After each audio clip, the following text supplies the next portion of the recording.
Hi guys, good morning, good morning, good morning. Welcome to another video dito sa Bud TV. Today is our second day dito sa Fukuoka. This is our first time going here sa prefecture na to, and I must say na nag-e-enjoy kami sa trip namin for today dito sa Fukuoka. Ngayon, i-share namin ang day 2 itinerary namin sa inyo, and for today, pupunta tayo sa Chuo Ward naman. So, ang Chuo Ward ay tinatawag nilang Central Fukuoka kasi as what I have informed you guys dun sa mga previous videos natin, ang Fukuoka is divided into 3 wards. Nishi Ward, Chuo Ward, tsaka yung Hakata Ward. So, since tapos na tayo kahapon dun sa mga gustong panoorin yung video na yon, you can click the link na ipapakita ko at i-share ko sa inyo ngayon para mapanood nyo yung previous video natin tungkol doon sa trip natin sa Nishi Ward. At saka baka may mga matutunan kayong mga things or mga bagay or mga suggestions na pwede nyo ring mapuntahan pagka kayo naman ang nagpunta dito sa Fukuoka.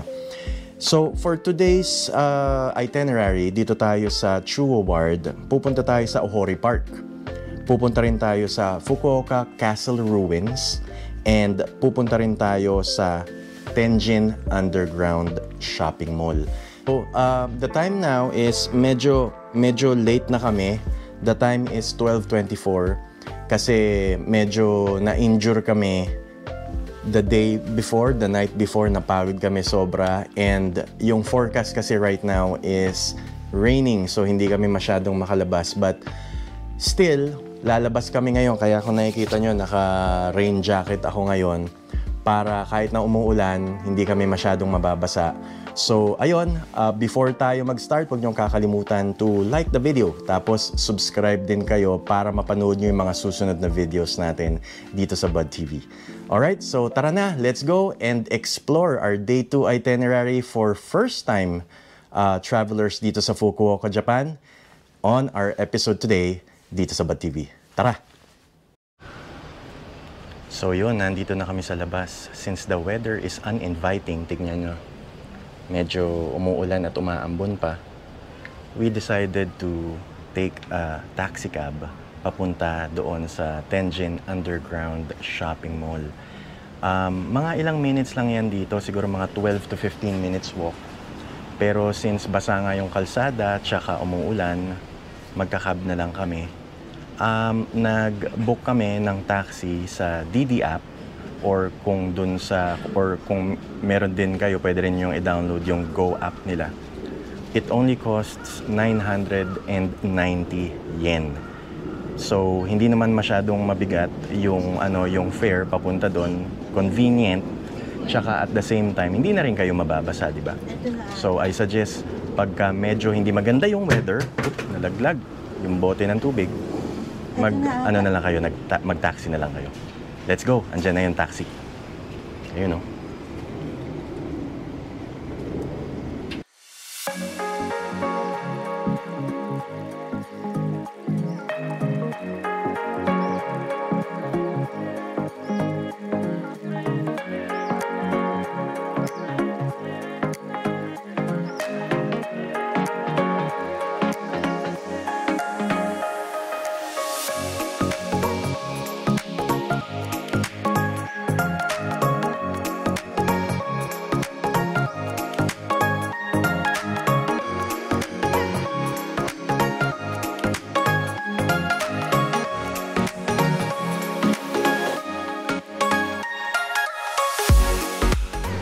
So, yan yung menu nila. So, kilala sila nga sa udon meals, di ba? Set combo.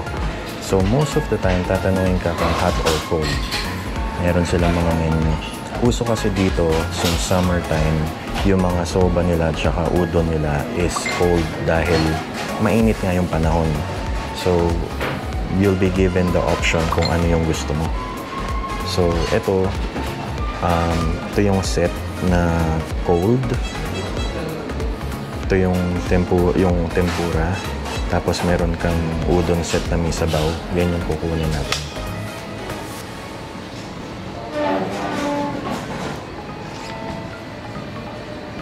So So, itatry na ni Charlie yung kanya. Let's see kung anong verdict niya.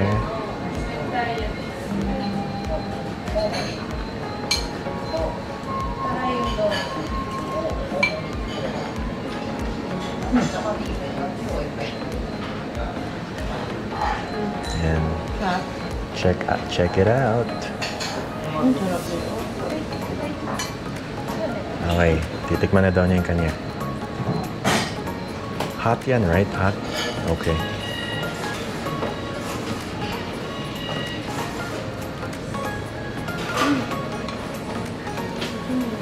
Good? Sarap daw, hindi siya makapag-react. Pero ako, titikman ko na yung akin.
Thank you.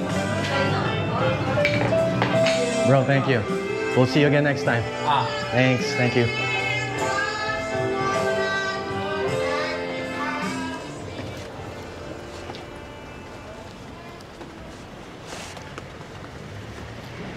Ayun, it was a nice experience. The people are good, the people are nice. And punta na tayo sa Ohori Park. Okay guys, nandito na tayo sa una nating destination, ang ano bang tawag dito, Charlie? Fukuoka Castle Ruins. So after nung Manu Coffee, we went straight ahead dito dahil wala na tayong choice eh. If we don't go here, then we won't be able to check out the place by ourselves kasi umuulan. So buti na lang, we came in prepared. Naka-raincoat kami. Hindi raincoat, rain jacket. Tapos si Charlie, meron siyang dalang umbrella. Hi. It goes with the outfit. Yeah. So, ito papakita namin sa inyo kung ano yung point of view namin. Hindi yung outfit namin, pero yung point of view. Okay, so this is the Fukuoka Castle Ruins. Ito ay situated right beside ng Ohori Park. So, we want to check this one out first kasi ito ay nagsasarado ng 5 p.m. And the time right now is almost 4. Yeah, it's almost 4 p.m. Ito yung stone wall of Fukuoka Castle. Kung nakikita nyo, puro ruins na lang yan. And if you notice kung gaano kadikit-dikit yung stone wall, it clearly states na it was made somewhere between the 1600s, 1601. The more compact daw yung pagkakalagay or yung pagka-construct ng stone wall, ibig sabihin nun mas made siya on a later date. If pupunta kayo sa mga ibang castles and makikita nyo yung mga stone walls nung mga castles na pupuntahan nyo, pag nakikita nyo na mas malaki yung gap nung mga nung stone walls, ibig sabihin it was made on an older date, o ibig sabihin mas matanda siya. So parang yung technology niya is not really refined sa mga earlier dates. Ito na rin pala yung Ohori niya. Oo. So ito yung map niya, and access way na rin siya papunta ng Ohori Park. Yung air raid, diba? Okay, so kung naririnig nyo yung usapan namin tungkol dito, dahil nga nakita namin yung history ng Fukuoka dun sa museum kahapon, diba? And if you wanna check out the vlog doon sa Fukuoka City Museum, you can watch it. I will include the link here. And then, makikita nyo yung history niya. So, kasi ang Fukuoka is one of the most hit places ng war. And, isa siya sa talagang heavily hit by the air raids noong 1900s. So, malaki yung damage na nakuha ng Fukuoka. So, ito, ruins na lang talaga to ng Fukuoka Castle. And based from my research, kaya ruins na lang ito dahil noong dumating yung Meiji period. Okay. Kung sino man yung feudal lord back then, pinadismantle nila itong Fukuoka Castle kasi the feudal lords remind them of the old feudal order. So what they did, they made new castles, and then they had this dismantled, leaving only the castle walls. And relics na nga lang siya talaga ngayon. So kung makikita nyo, puro pader na lang talaga siya. At wala nang ibang nakikita. Ayan. Dudamihan yung damit mo, Charlie. Ogizaka and Ogizaka Gomon. Fan-shaped steps and gate.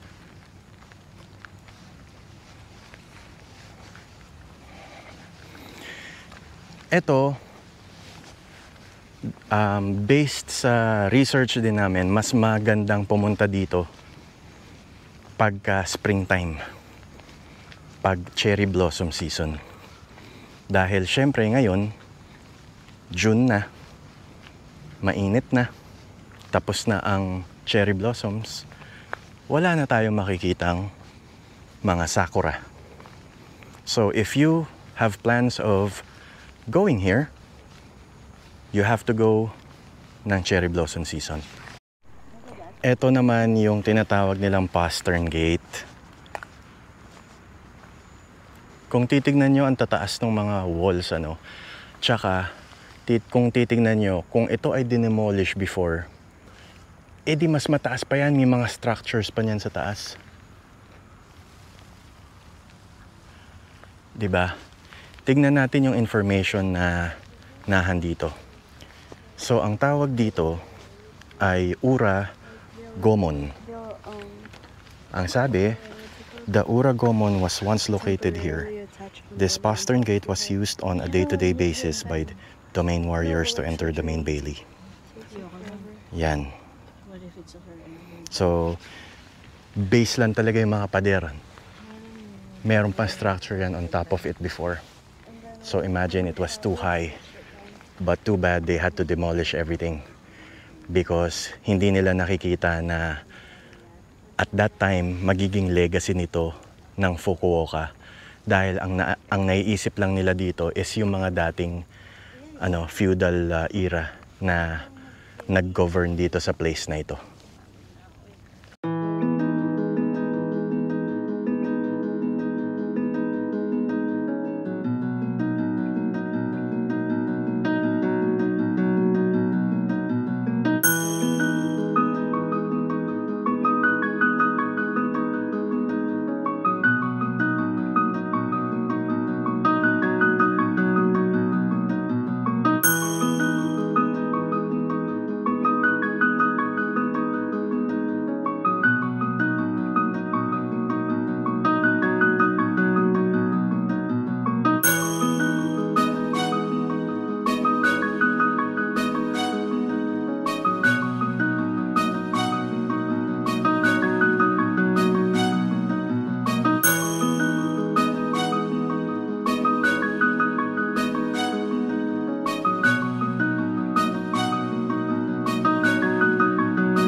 Kanina, nung naglalakad kami doon sa loob, meron kaming na-encounter na, medyo matanda na siya. Tapos, nahandun siya sa side, sa sulok, para siyang grass area. Tapos, nagpapakain siya ng pusa. So, meron siyang mga dalang pagkain, parang cat food, ganun. Tapos, pinapakain niya yung mga stray cats. Although, hindi meron lang siyang isang nakita na stray cat. And then, pinapakain niya. And then, na-realize ko, since Japan's population is really declining, I was thinking na siguro mag-isa na lang siya. Usually, kasi dito, culturally, pagka ang Japanese family, tapos yung meron silang mga anak, di ba? Pag lumaki sila, ang dream nila is to really go out to the city para mag-work, para doon sila magtrabaho, tsaka mamuhay. And then eventually, iiwan nila yung mga magulang nila. And naisip ko yun doon sa matandang babae, na siguro lahat ng mga anak niya nagtatrabaho na, tapos nagpunta na ng city like Japan o kaya Osaka para doon manirahan at magtrabaho. And I realized na baka isa siya sa mga ganon, na siya na lang mag-isa dito and wala na siyang ibang pinagkakaabalahan aside from herself, di ba? Hindi na rin siguro siya nagtatrabaho, or kung nagtatrabaho man siya, kasi today is a weekend, Sunday ngayon, so siguro baka off niya. Pero wala na siyang ibang iniintindi but herself.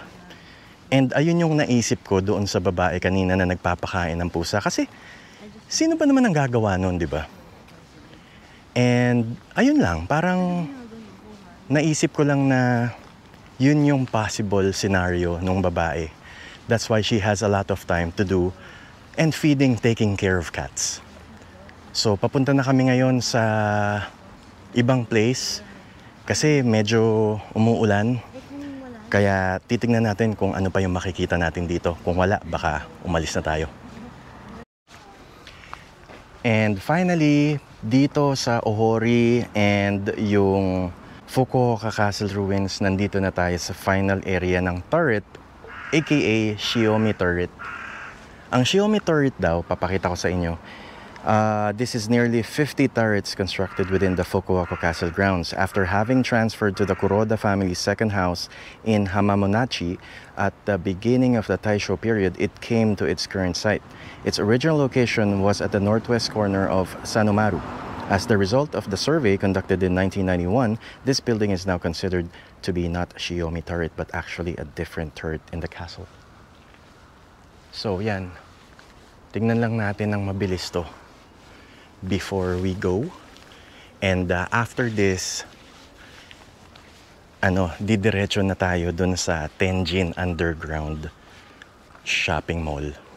Kasi yun yung yun yung pinaka highlight ng itinerary natin for today. Ayan. Ang ganda nung nung entrance niya.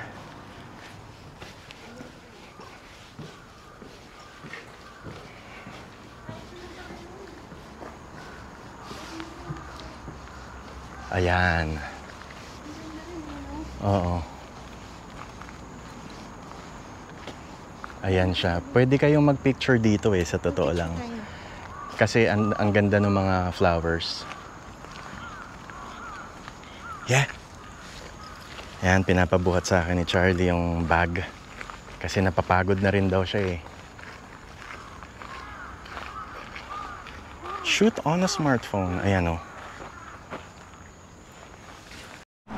Okay, so natapos na kami sa sa Ohori Park and then sa Fukuoka Castle Ruins. Ando na siya sa likod. We're going to say bye-bye. Thank you kahit medyo hindi maganda yung panahon tsaka madilim. Hindi namin masyado na maximize yung ikot namin kasi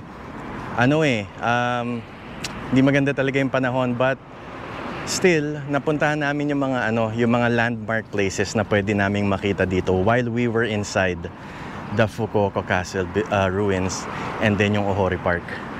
Now, we are going back to Tenjin Underground Shopping Mall and yun na yung last destination namin for this day and itinerary.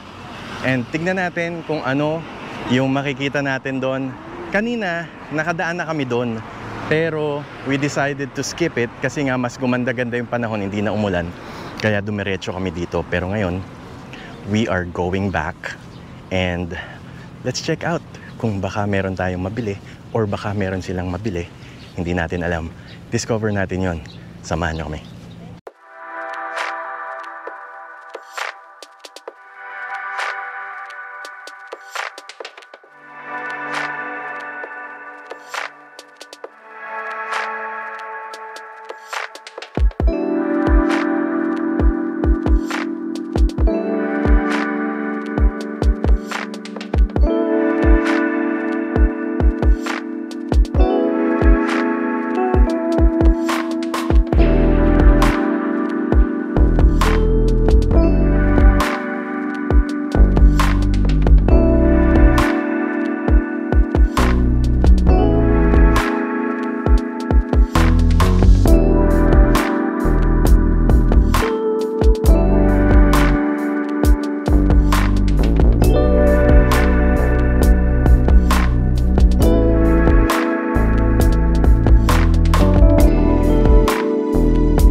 Nandito kami ni Charlie sa kabilang side ng Tenjin Underground Market. There's endless stores and shops here. Rows and rows and rows and rows of shops. Sa sobrang dami, hindi mo na alam kung saan ka pupunta, not unless kabisado mo sila isa-isa. Parang pagka ako binigyan ng ganitong option, parang ayoko kasi it's giving me a lot of options, but then again, hindi ko alam kung saan ako bibili. Diba? Pero para sa mga shopaholics out there, ito para sa inyo to. Kaya wag nyong hindi nyo pupuntahan.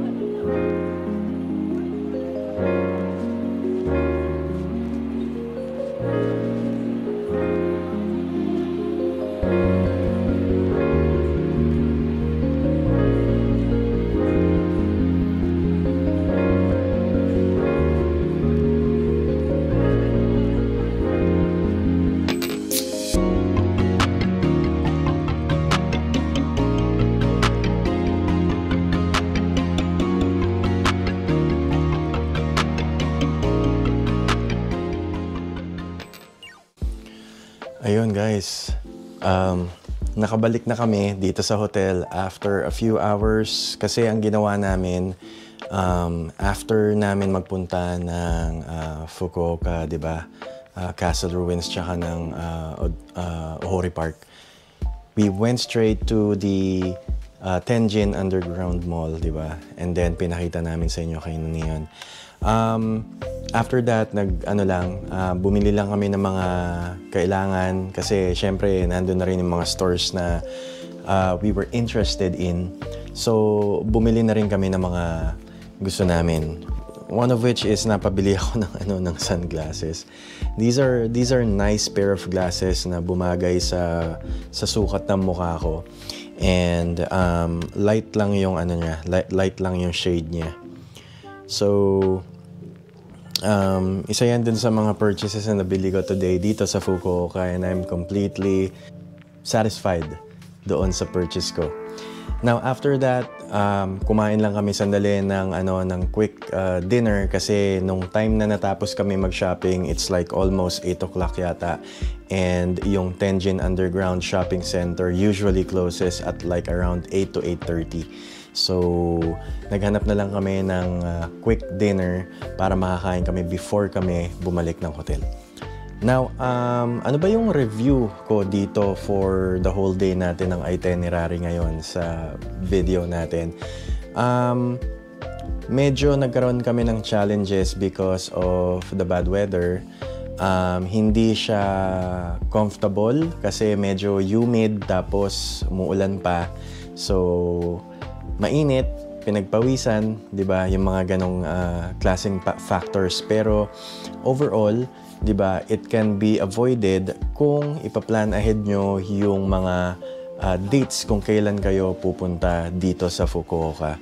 Again, magandang mag-travel pagka medyo presko, 'di ba? Tsaka hindi gaano kainit para ma-discover nyo ng mabuti yung lugar.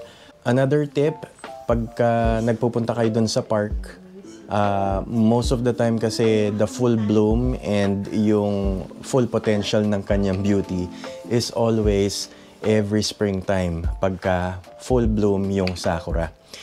And since today is June, wala nang sakura, wala nang full bloom flowers. So hindi nyo masyadong makikita yung talagang ganda ng lugar. But also, ang habol rin naman natin dito is yung history ng lugar, di ba? So may mga natutunan kami kahit papano by going to those areas, and nakita namin first hand yung mga lugar na napapanood lang din namin sa video or sa TV, di ba? Sana nagustuhan niyo yung video for today at magkita-kita na lang tayo ulit sa susunod na video. Tomorrow will be another day and sana hindi na ganun kaulan para mas madali mag-explore dito sa Fukuoka as first-time travelers sa prefecture na ito. Thank you for watching. We will see you on the next video. Maraming salamat. Subscribe lang kayo and then paki-like ang video na ito. Bye again!